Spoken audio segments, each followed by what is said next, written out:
ठीक है, हम लोग WML कर रहे थे, वायरलेस मार्कअप लैंग्वेज हम लोग पढ़ रहे थे वायरलेस डिवाइसेस के लिए। हम लोगों ने दो चीजें पढ़ी, एक तो इस चैप्टर में दो चीजें हैं। एक तो हमारे पास है WAP that is wireless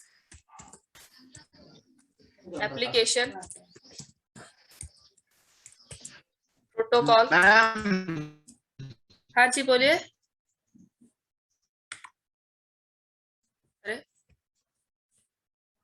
madam बोलते हैं फिर चले जाते हैं, पता नहीं किधर।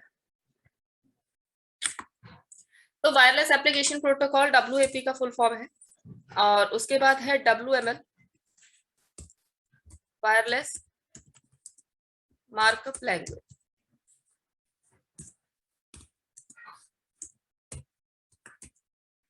ठीक है, WAP सेम एज HTTP और WML is same as HTML। ये बस इतना अगर आप समझ जाएंगे तो पूरा आप इसका थ्योरी और जो भी प्रैक्टिकल वगैरह है सब लिख सकते हैं। जैसा HTTP काम करता है, जब वेबसाइट बनती है ना तो उसको चलाने के लिए HTTP प्रोटोकॉल चाहिए होता है, और उसके बाद जब आपका वो वेबसाइट है वो किस लैंग्वेज में बनी हुई है तो उसके लिए हमें HTML चाहिए होता है। ऐसे ही जब मोबाइल के लिए, मोबाइल डिवाइसेस के लिए या मोबाइल के लिए पेजर के लिए हम लोगों को कोई प्रोटोकॉल चाहिए तो HTTP की जगह WAP काम करता है और HTML की जगह WML काम करता है। ठीक है, पहले होता था WML का कंसेप्ट, अभी तो खैर सब कुछ HTML में ही बनने लग गया है। ठीक है, ये स्मार्टफोन्स के लिए। ये हाँ जी बोलिए। अजीब सा दिख रहा है वो कर्व टाइप। स्क्रीन सही शेयर नहीं हो रही है मैम, स्क्रीन शेयर हो रही है बट आपने जो लिखा है ना वो अजीब कर्व हो गया है। पता नहीं, मैंने तो सही लिखा है वैसे। ठीक है, जो भी है, WAP का फुल फॉर्म होता है वायरलेस एप्लीकेशन प्रोटोकॉल और WML का होता है वायरलेस मार्कअप लैंग्वेज।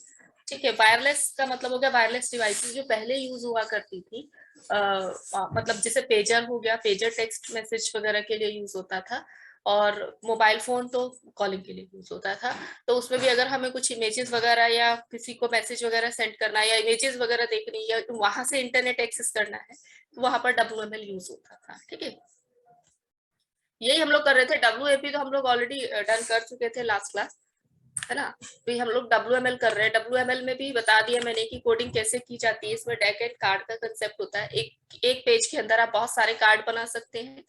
जब किसी एक पेज की डिमांड आप करते हैं तो मतलब किसी एक कार्ड की डिमांड करते हैं तो पूरा पेज जाके सर्वर से लोड हो जाता है नेक्स्ट टाइम, ताकि बार बार लोड ना होना पड़े उसको।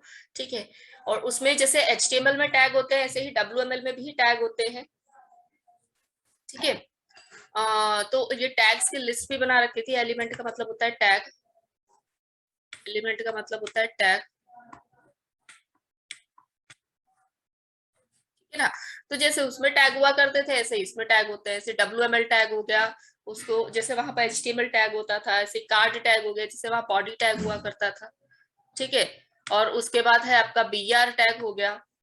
तो ये सारे टैग्स होते हैं इसमें। और P टैग हो गया, पैराग्राफ के लिए हो गया। प्री फॉर्मेटेड टेक्स्ट, ये भी HTML में था, इसमें भी है।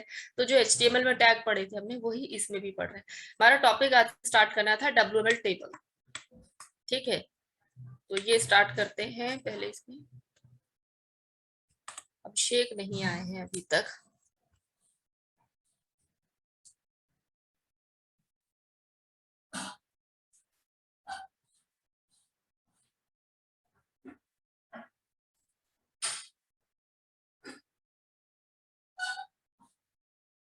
एक मिनट मैसेज कर दूं।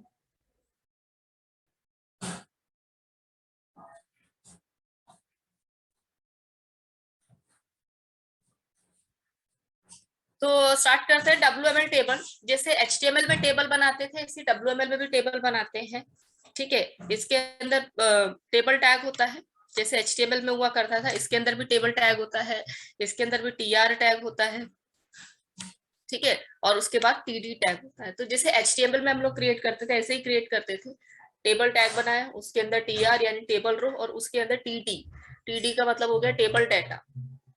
ठीक है, और जो हमें लिखना उस डेटा के अंदर हम लोग लिखते थे। तो इस तरीके से हम लोग टैग्स बनाया करते थे, सॉरी टेबल बनाया करते थे टेबल टैग के थ्रू। यहाँ पर भी टेबल बनता है, लेकिन यहाँ पर भी टेबल बनता है। पहले कार्ड लिखेंगे आप। हाँ अभिषेक बोलिए। Good morning ma'am. मैम मैं बोल रहा था मैम अपने मैं लास्ट में पूछ लूंगा मैम, मेरे को कुछ डाउट था मैम पीछे के। अच्छा ठीक ठीक ठीक है, तो हम लोग WML मैम टेबल। एक और बात थी मैम, ये जो यूनिट 5 है ना हमारा, हाँ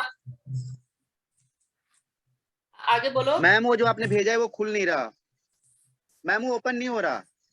यूनिट 5 मैंने नहीं भेजी अभी तक, जब कंप्लीट हो मैम जाएगी आया मैं है भेज BCA दूंगी। 5 यूनिट 5 कर कैसे आया है ईमेल पे? मैंने नहीं भेजा है।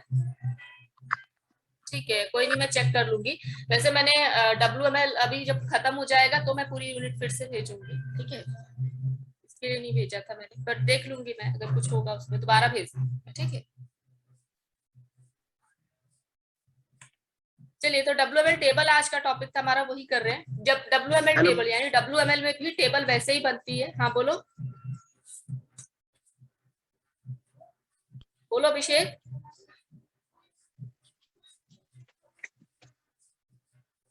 मैम मैं बोल रहा था कि ना वो 5 नहीं है मैम, ये डोम BCA वाला 5 होगा। डोम। BCA 5 डोम मैंने वो लिखा है, मतलब 5th सेमेस्टर का डोम, एक्चुअली वो नाम दिया हुआ है मैंने। वो प्रोजेक्ट का नाम है, मतलब जो हम लोगों ने कोडिंग की थी ना, ये वो कोडिंग भेजी है आपको, ठीक है। जो नेटबीन्स में प्रोजेक्ट बनाया था वो भेजा है, उसका नाम है BCA 5 डोम, ठीक है। वो नहीं खुल रहा आप लोगों से? Yes ma'am. ठीक है, मैं देखती हूँ और कोई तरीके से भेज सकते हैं कि, तो मैं भेज दूंगी आप लोगों को, ठीक है। आप लोग एक्सेस कर लेना। तो चलिए ठीक है, टेबल कंटिन्यू करते हैं। तो जैसे HTML में टेबल बनाते थे, टेबल टैग होता था, फिर उसके अंदर TR टैग होता था, फिर उसके अंदर TD टैग होता था, बिल्कुल वही चीज यहाँ पर भी होती है। WML के अंदर भी वैसे ही टेबल बनती है जैसे HTML में बनती थी, ठीक है। पर यहाँ पर उसके अंदर, उसमें बॉडी टैग के अंदर बनाते थे, यहाँ कार्ड टैग के अंदर बनाते हैं। कार्ड टैग के अंदर आप P टैग लिखते हैं, और P टैग के अंदर फिर टेबल बनाते हैं, मतलब टेबल भी पैराग्राफ टैग के अंदर आएगा, ये होता है। इन WML nesting of table is not allowed.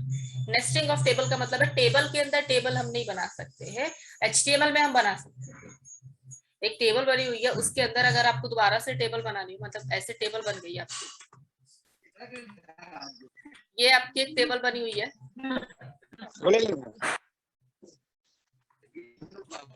हाँ बोलिए अभिषेक, बोलिए, कुछ कह रहे हैं?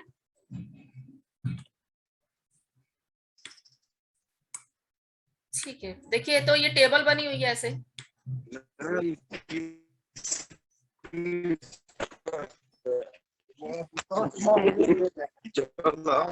अभिषेक आवाज नहीं क्लियर है आपकी।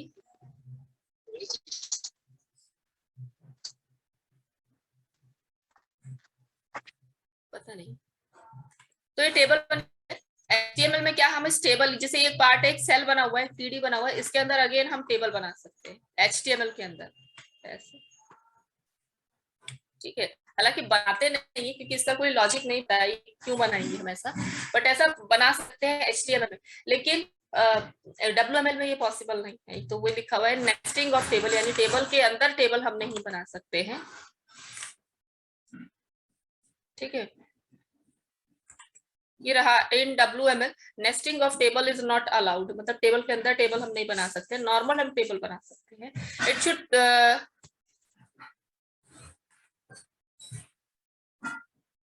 अच्छा ठीक है, it should be put into P tag, मतलब पैराग्राफ टैग के अंदर ही रखना होता है। यहाँ पे कुछ एट्रीब्यूट्स होते हैं इसके, अलाइनमेंट होता है, एक अलाइन लेफ्ट, सेंटर और राइट, ठीक है। ये बताने के लिए कि कौन सा TD जो है कहाँ जाएगा, और यानी कौन सा डेटा कहाँ जाएगा, वो बताने के लिए होता है लेफ्ट, सेंटर और राइट। ऑब्वियसली एट्रीब्यूट्स है, लिखेंगे तो भी काम चलेगा, नहीं लिखेंगे तो भी काम चलेगा।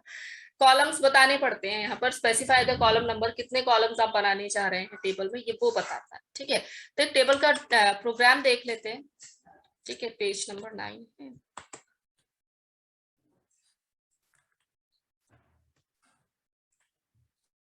HTML में बनाए थे टेबल, बिल्कुल वैसे ही टेबल यहाँ बनी हुई है, देखिए।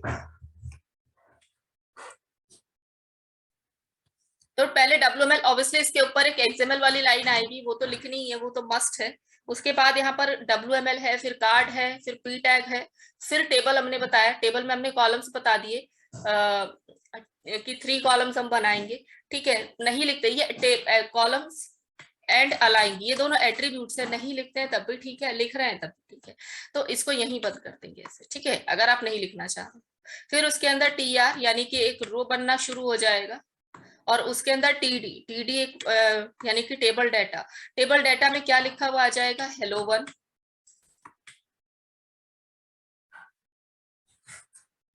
उसके बाद एक TD बंद हो गया, तो एक TD आप बंद कर दीजिए इधर से। फिर लिखा आएगा दूसरे TD में, अभी देखिए वही रो चल रहा है, रो यहाँ बंद है, वही रो चल रहा है, तो उस रो में दूसरा लिखा आएगा hello2।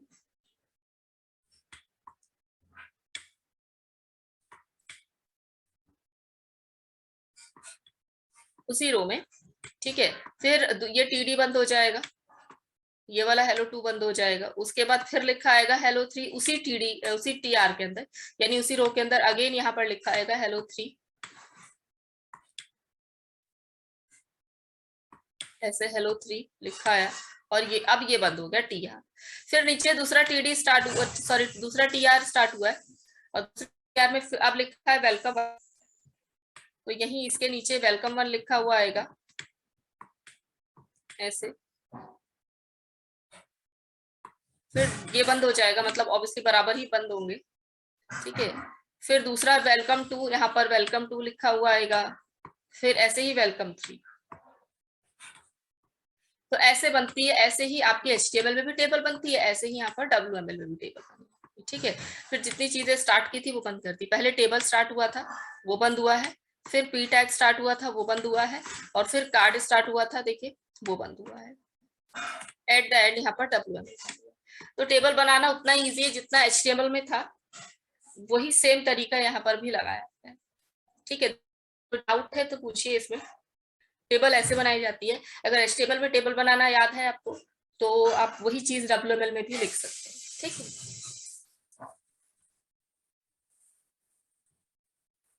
क्लियर है मैम। नेक्स्ट आते हैं, अब इमेजेस पे काम करना है, WML इमेजेस 10 हो गया, ठीक है। WML इमेजेस की इमेजेस कैसे लगाते हैं, जैसे HTML में लगाते थे वैसे यहाँ पर भी लगाते हैं। IMG टैग यूज होता है, IMG SRC टैग उसमें भी यूज होता था, और IMG SRC टैग इसमें भी यूज होता है। IMG का मतलब होता है इमेज, SRC का मतलब होता है सोर्स, ठीक है ना। तो IMG tag is use to put images और WAP कार्ड, यानी कि कार्ड के अंदर अगर आप इमेज लगाना चाहते हैं कोई बीच में, तो आप IMG टैग ही लगाते हैं। लेकिन कौन सी इमेज लगती है, जैसे अभी JPG इमेज लगती है या JPEG इमेज लगती है, अगर आप WML पे काम करते हैं तो WBMP होता है, यानी वायरलेस बिटमैप इमेज होती है, ये लगती है, ठीक है।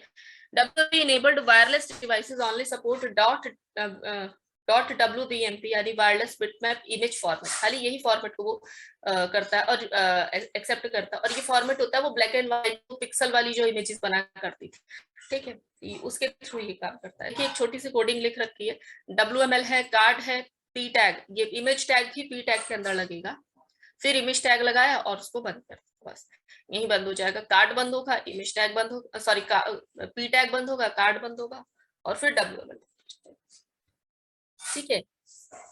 तो जैसे HTML में इमेज लगाते थे बिल्कुल भी फर्क नहीं है, जैसे HTML में इमेज लगाते थे यहाँ पर भी इमेज लगाते हैं। HTML में इमेज जब लगाते थे तो हाइट विड्थ वगैरह दे सकते थे, यहाँ उसकी भी जरूरत नहीं होती कि ये छोटी सी इमेज है वो, ठीक है। उसके बाद नेक्स्ट टॉपिक है WML लिंक, ठीक है। लिंक होता है आपका जैसे HTML में लिंक यूज किया जाता था AHREF कि एक वर्ड पे आप क्लिक कीजिए एक दूसरा पेज खुल जाएगा, यहाँ पर भी ऐसा ही होता है, एक लिंक पे क्लिक कर एक दूसरा कार्ड खुल जाएगा या दूसरा पेज खुल जाएगा, जिसका भी आप नाम देना चाहेंगे या जिसका भी आप रेफरेंस देंगे वो चीज खुल जाएगी। तो लिंक यहाँ पर एक्चुअली दो तरीके से लगाते हैं, दो टैग होते हैं, एक होता है एंकर टैग, पूरा एंकर लिखा हुआ है, और एक होता है ए tag. There are two WML element that are used in WML link. These tags are as follows.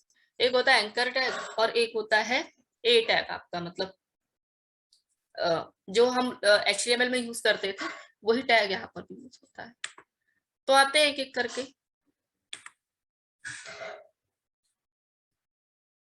ये रहा आपका एंकर टैग, ठीक है। ये एक्चुअली जाता है, मुझे नेक्स्ट पेज पे जाना है, मुझे प्रीवियस पेज पे जाना है, तो हम लोग एंकर टैग का यूज करते हैं। मतलब पेज का नाम देना जरूरी नहीं होता है यहाँ पे, सिर्फ नेक्स्ट और प्रीवियस पे जाने के लिए हम लोग एंकर टैग का यूज करते हैं। Anchor tag is use to create link. It is use together with other element, यानी अदर टैग्स के साथ यूज होता है। जैसे गो टैग है, रिफ्रेश टैग है और प्रीवियस टैग है। गो टैग का मतलब होता है नेक्स्ट पेज पे जाना है मुझे, प्रीवियस टैग का मतलब होता है प्रीवियस पे जाना है मुझे, यानी लास्ट जो पेज या कार्ड गया है उस पे जाना है। और रिफ्रेश का मतलब होता है जब पेज को रिफ्रेश करना है मुझे, तो उसके लिए हम लोग एंकर टैग यूज करते हैं। पेज का नाम अगर मुझे देना है या कार्ड का नाम देना है हमें, तो हम लोग ए टैग का यूज करते हैं, ठीक है। तो ए टैग और एंकर टैग में ये थोड़ा सा डिफरेंस आ जाता है। एंकर टैग हम लोग नेक्स्ट और लास्ट पे जाने के लिए यूज करते हैं, तो पेज का नाम देने की जरूरत नहीं पड़ती है, ठीक है। मतलब पेज का मतलब हो गया, कार्ड की बात कर रहे हैं, लास्ट और प्रीवियस पे कार्ड पे जाना है। Hello ma'am. हाँ जी बोलिए। मैम मैं बोल रहा था कि अगर जैसे WML में अगर पहले जो यूज होता था मैम, तो उसमें अगर हम लोग मतलब ऐसा भी हो सकता था क्या मैम कि जैसे एक कार्ड में ही मतलब आप किसी मतलब पूरा एक पेज डिजाइन कर ले मैम? हाँ हाँ, कार्ड, एक कार्ड में, यस मैम, कि एक ही एक कार्ड का पेज यूज में, करके। हाँ एक कार्ड का यूज करके कर सकते हैं, वो जैसी नीड होती है। लेकिन अगर दूसरा कार्ड बनाने की जरूरत पड़ती है तो आप बना देते हैं उसमें। तो यहाँ पर उसी कार्ड की बात हो रही है, मतलब नेक्स्ट पेज पे जाना, मतलब नेक्स्ट कार्ड पे जाने की बात हो रही है कि एक पेज में बहुत सारे कार्ड बनते हैं आपके, ठीक है। और अगर आप नेक्स्ट पे जाना चाहते हैं तो आप एंकर के साथ गो लगा दीजिए, जैसे आप प्रीवियस लगा रखा है।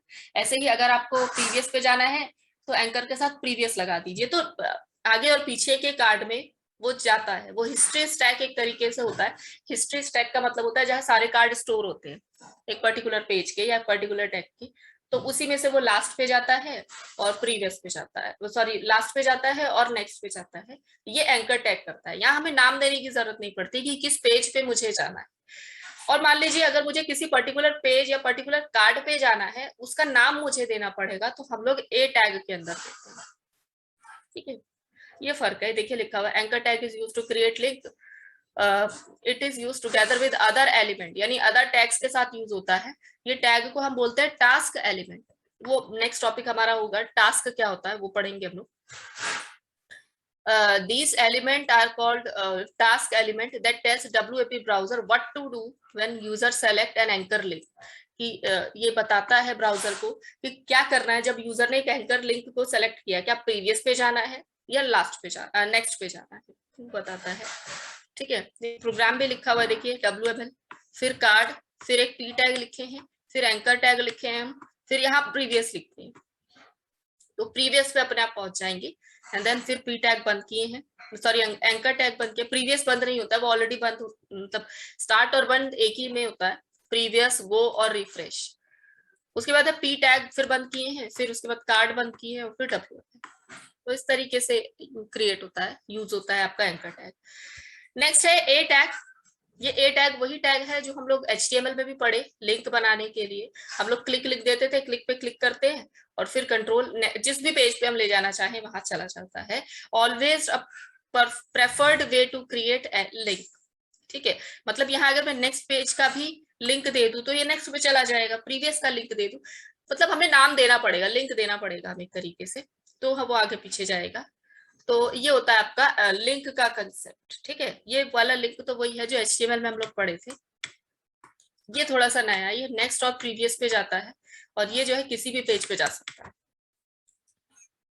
ठीक है। नेक्स्ट आए हम लोग नेक्स्ट टॉपिक पे। Yes ma'am. ठीक है, छोटे छोटे टॉपिक्स हैं, हो जाएगा।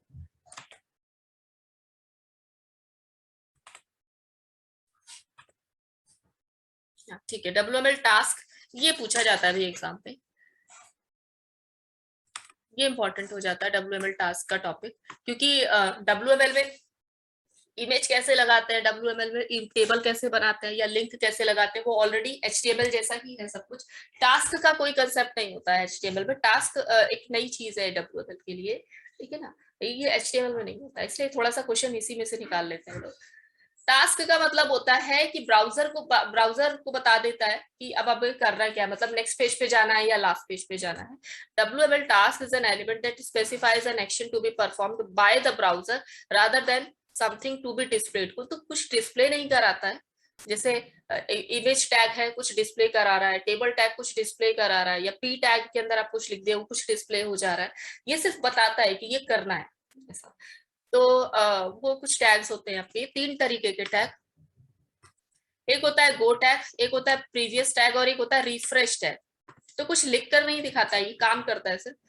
गो टैग का काम होता है नेक्स्ट पेज पे जाने का है, तो ये लिखा हुआ है go task, it represent the action of going to a new card. एक नए कार्ड पे जाना है आपको तो आप गो टैग का यूज करते हैं, ठीक है, अपने आप को फिर क्लिक करेंगे तो नेक्स्ट पे चला जाएगा। फाइन, तो एंकर टैग के साथ यूज कर सकते हैं इसको। एंकर टैग अभी जैसे हम लोगों ने प्रोग्राम बनाया एंकर टैग के साथ, वैसे इसको भी बना दिया। एंकर टैग के साथ आपने गो लिखा और एंकर बंद किया, ठीक है। उसके बाद नेक्स्ट आते हैं प्रीवियस, तो प्रीवियस टैग के लिए होता है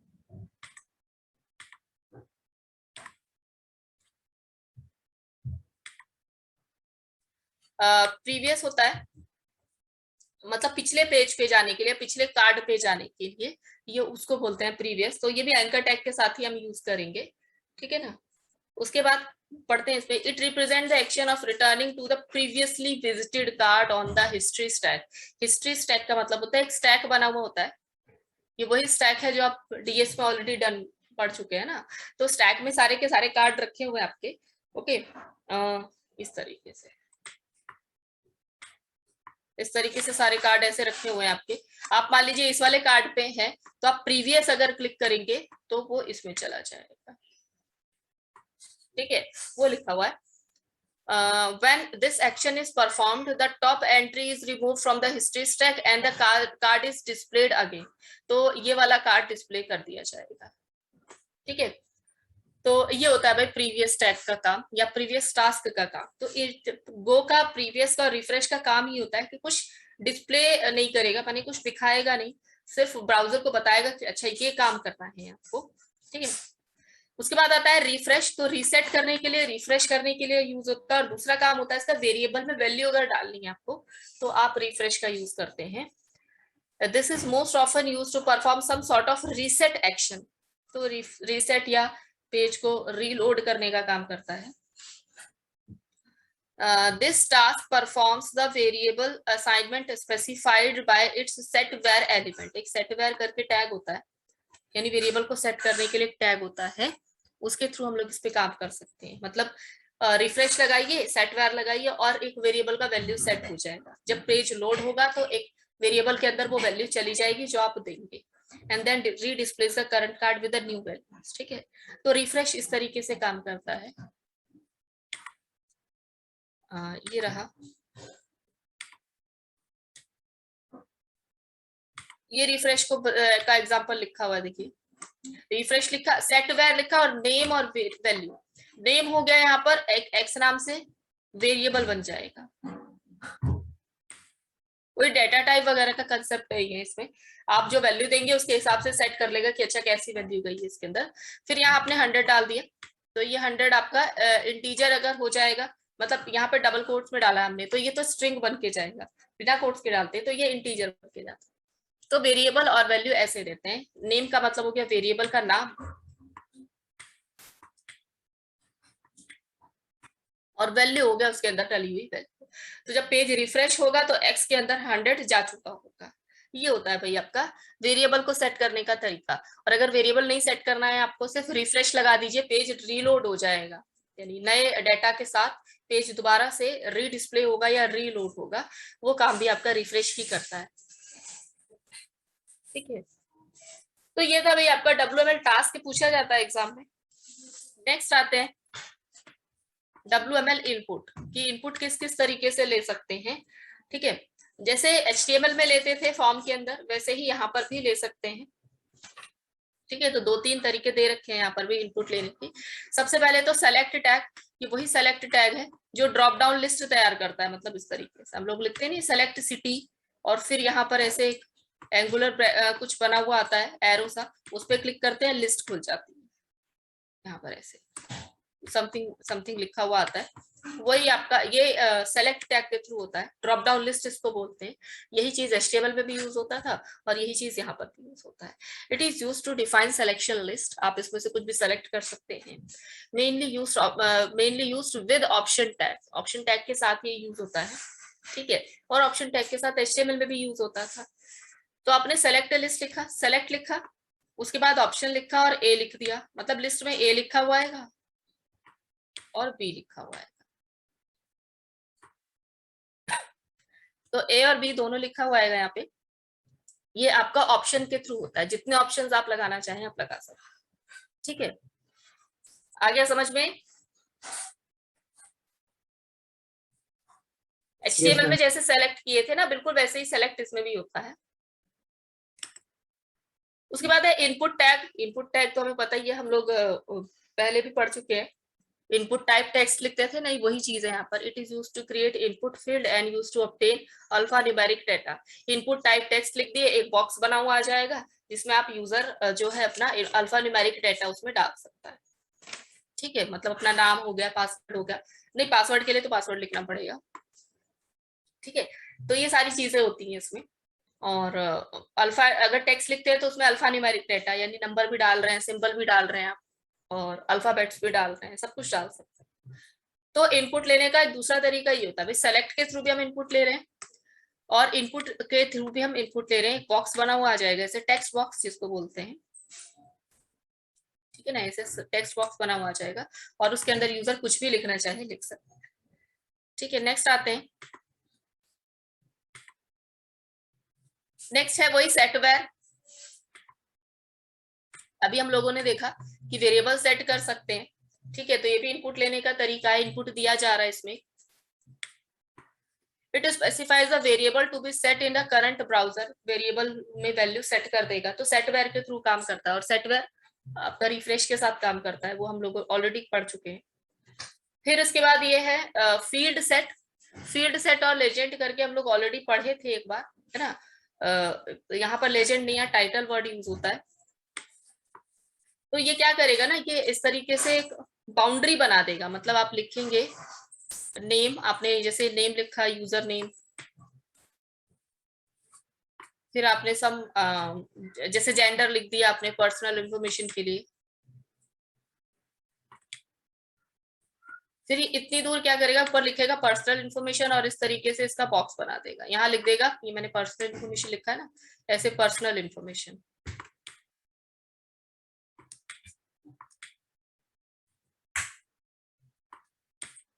यहाँ लिख देगा पर्सनल इंफॉर्मेशन,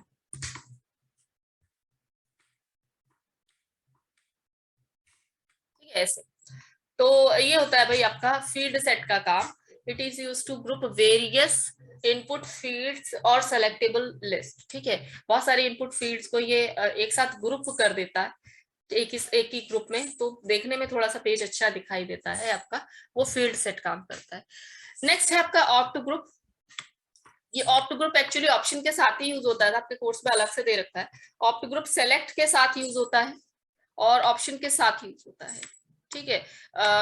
तो क्या करते हैं ना, एक ग्रुप में बना देते हैं। जैसे मैंने MCA लिख दिया, ऐसे लिस्ट खुलेगी यहाँ पर, ऐसे लिस्ट खुलेगी साइड में। जैसे आपने लिख दिया सेलेक्ट लिस्ट और यहाँ लिखा आएगा MCA साइड में, और MCA के बाद MCA के कोर्सेज लिखे हैं मैंने, जैसे DBMS लिख दिया,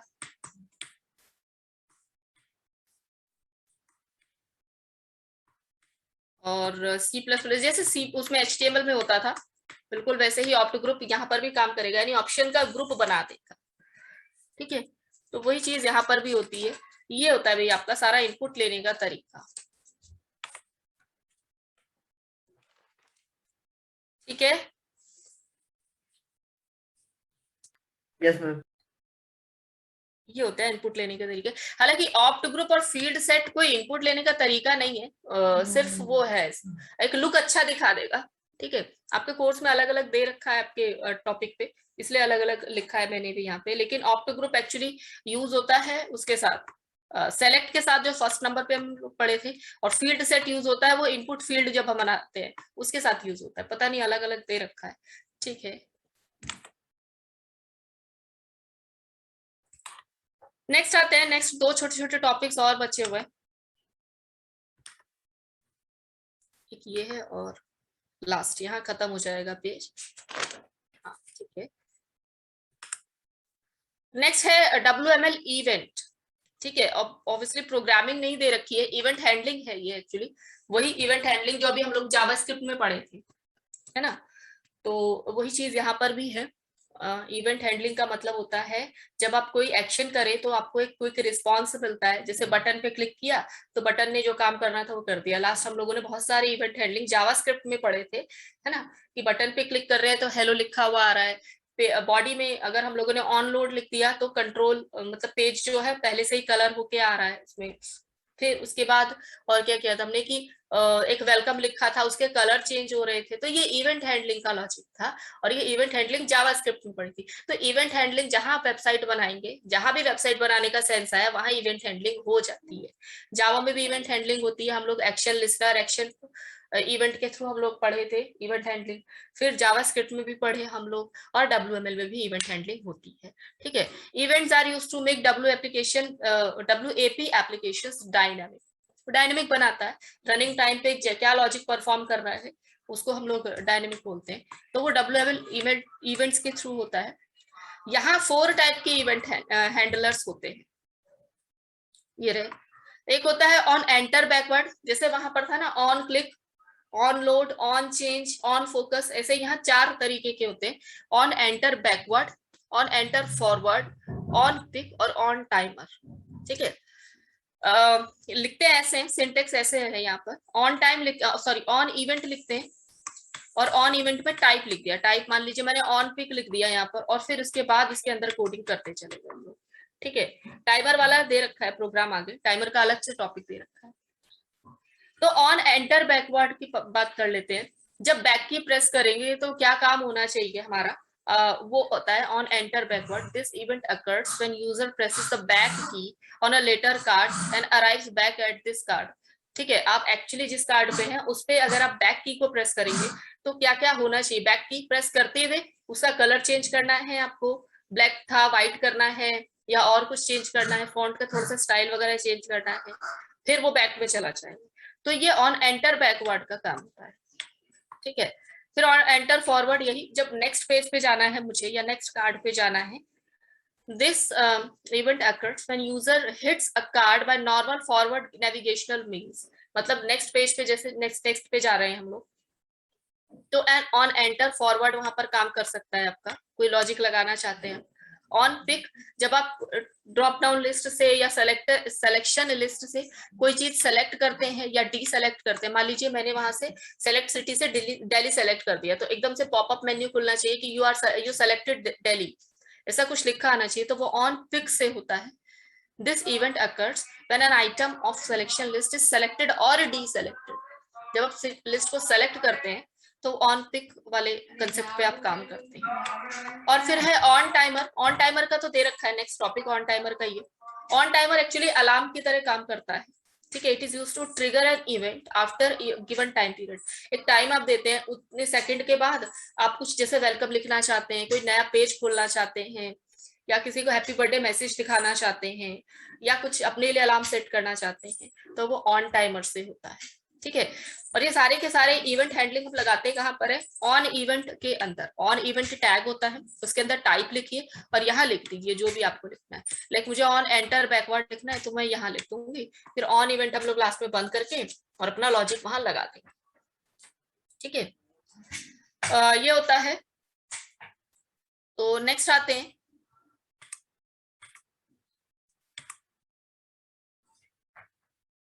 लास्ट टॉपिक यही WML टाइमर। ये भी पूछा जाता है एग्जाम में, क्योंकि ये भी नया है WML में, HTML में नहीं होता टाइमर का कंसेप्ट। ठीक है, ये टाइमर क्या करता है, अलार्म सेट करता है। एक्चुअली आप उसमें अलार्म सेट कर देते हैं, उतनी देर बाद आपको कोई मैसेज अगर आपको देखना है जैसे हम लोग अपना शेड्यूल सेट कर देते हैं कि 10 बजे हमारी मीटिंग है, तो हम लोगों ने टाइम सेट कर दिया, तो वो शेड्यूल अपने आप ही फोन रिंग करने लगता है, बता देता है हमें कि 10 बजे आपकी मीटिंग है। तो इस तरीके से आपने उसके लिए, ठीक है, कन्वीनियंस के लिए, तो वही चीज यहाँ WML टाइमर के थ्रू होती है। Timer is declared inside WML card with timer tag, timer tag के थ्रू हम लोग डिक्लेयर करते हैं, और ऑन टाइमर इवेंट यूज होता है, ठीक है।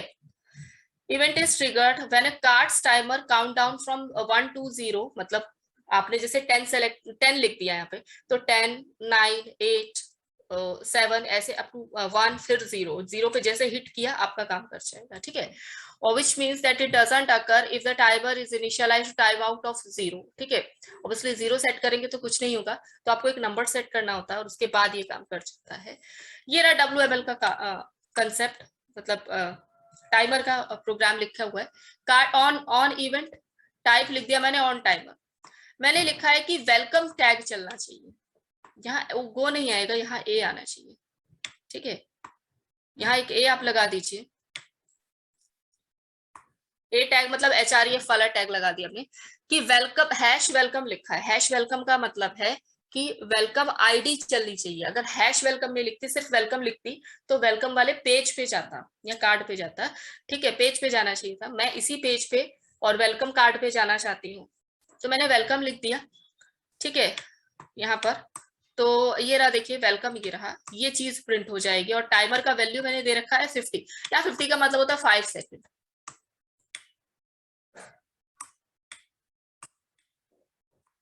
यानी 5 सेकंड बाद, ये पेज के रन होने के 5 सेकंड बाद जो है ट्रिगर हिट करेगा और लिखा आ जाएगा वेलकम टू माय पेज, उससे पहले नहीं लिखा आएगा। तो ये होता है WML टाइमर का कंसेप्ट, ठीक है। Yes. ये है भाई यहाँ पर आपका टाइमर थोड़ा सा देख लेना एग्जाम में जाने से पहले, ये आता है एग्जाम में आपके, ठीक है। अलार्म सेट करता है, आपको कोई मैसेज लिख रहा हो, लाइक हैप्पी बर्थडे मैसेज यहाँ लिखना हो, वो आप लिख सकते हैं, तो उतनी देर बाद वो मैसेज दिखाई दे जाएगा। या आपको मीटिंग सेट करनी है आपकी, तो मीटिंग का यहाँ पर अपने मीटिंग के बारे में इंफॉर्मेशन लिख दिया, वो टाइम यहाँ सेट कर दिया, उतनी देर बाद आपकी मीटिंग है और वो मीटिंग सेट हो जाएगी आपकी, उतनी देर बाद वो आपको मैसेज कर देगा। ये होता है भाई आपका, ठीक है। चैप्टर भी यहाँ खत्म होता है और ये फर्स्ट ब्लॉक भी आपका खत्म होता है। अच्छा, ठीक है। तो ये होता है भी, दोबारा से लॉग इन करना आप लोग। हम लोग नेक्स्ट ब्लॉग भी आज ही स्टार्ट करते हैं, ठीक है। अब बहुत टाइम है हम लोगों के पास, ठीक है। यहाँ पे लॉग आउट होने वाला भी 1 मिनट भी नहीं बचा है। फिर आएंगे हम लोग जावा स्क्रिप्ट, सॉरी JSP पढ़ना है हम लोगों को, जावा सर्वर पेजेस इसको बोलते हैं, वो पढ़ना है, ठीक है। चलिए मैं लॉग आउट कर रही हूँ, ऐसे दोबारा लॉग इन करना।